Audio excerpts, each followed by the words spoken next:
ನಿಮ್ಮ ಅಮ್ಮನ ಕೇಸ್ ಬಂದಲ್ಲಿ ಕೊಡ್ತೀಯಾ? ಹಾಂ, ಸಾಮಾನು ಕೊಡ್ತೀನಿ ಅಮ್ಮ. ನಿಮ್ಮ ಅಮ್ಮನ ಯಾರಿಗಾನ ಅಡ್ಡ ಇಟ್ಬಿಡ್ತಾನೆ ಕೊಡ್ಬೇಕಾ? ಅಥವಾ ನೀನು ನನ್ನ ಮನೆಯವ್ರು ಬೇರೆ ಬೇರೆಯವ್ರು ಮಲಗಿಸ್ತೀಯಲ್ಲೋ, ನನಗೆ ಮಲಗಿಸೋ. ಸಾಮಾನು ಕೊಡ್ತೀನಿ ಅಲ್ಲೋ ಬೇರೆ ಬೇರೆಯವ್ರು ಮಲಗಿಸ್ತೀಯ. ಸಾಮಾನು ಕೊಡ್ತೀನಿ ಅಣ್ಣ. ಏನು ಗೌಡ ತಾನೇ? ಹೌದಾ? ನಿಮ್ಮ ಅಮ್ಮನ ನನಗೆ ಮಲಗಿಸೋ. ಸಾಮಾನು ಕೊಡ್ತೀನಿ ಅಲ್ಲೋ ಬೇರೆ ಬೇರೆಯವ್ರು ಮಲಗಿಸ್ತೀಯ. ಹಾಂ, ಅಲ್ಲೋ ಆ ಸೂಳೆ ಮಗನ ಜೊತೆ ಯಾಕೋ ಸೇರ್ತೀಯ? ವಲಯರೋನ್ ಜೊತೆ. ಹಾಂ, ಒಬ್ಬ ಗೌಡ ಆಗಿ ಆ ವಲಯರೋನ್ಗೆ ಯಾಕೋ ಸಾಕ್ತೀಯ? ಲವಡಕ್ಕೆ ಬಲ್ ಸೂಳೆ ಮಗನೇ, ನಾನು 5 ವರ್ಷ ಎಮ್ ಎಲ್ ಎ ಕಣೋ. ಅವನಮ್ಮ ನಾವು ಏನು ಶಾಟ್ ಹಾರ್ಕೊಂತಾನೋ.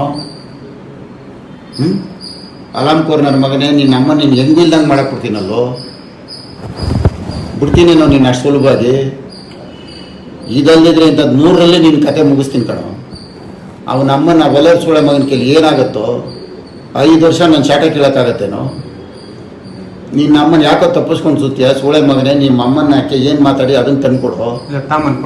ನಿನ್ನ ಅಮ್ಮನ ಅವನು ಕರ್ಕೊಂಡೋಗಿ ಮನೇಲಿ ಯಾಕೋ ಮಲಗಿಸ್ಕೊಂತೀಯ? ತಿಂತಟ್ಟೆಲಿ ಎತ್ಬಿಟ್ಟು ಹೋಗೋ ಸೂಳೆ ಮಗ ಅವನು. ತಿಂತಟ್ಟೆಲಿ ಎತ್ಬಿಟ್ಟು ಹೋಯ್ತಾನೋ. ನಿನ್ನ ಅಮ್ಮ ನಿನ್ನ ಮನೆಯವ್ರನ್ನ ಕೇಳಿಬಿಡ್ತಾನ ಅವನು. ಬರೀ ದುಡ್ಡಲ್ಲ ಅವ್ನು ಸೂಳೆ ಮಗ. ಇಲ್ಲ, ನಾನು ದುಡ್ಡು ತಾಮನ್ ಕೊಡ್ತೀನಿ. ಅರ್ಥ ಆಯ್ತಾ? ನಿನ್ನ ಅಮ್ಮನ ಹೋಗಿದ್ದು ಏನು ಮಾತಾಡಿದ ತಗೊಂಬರ ಸೂಳೆ ಮಗನ. ನಡಿ ನಡಿ ನಡಿಯಲ್ಲ ನಿನ್ನ ಅಮ್ಮನ ನಡಿಯೋ.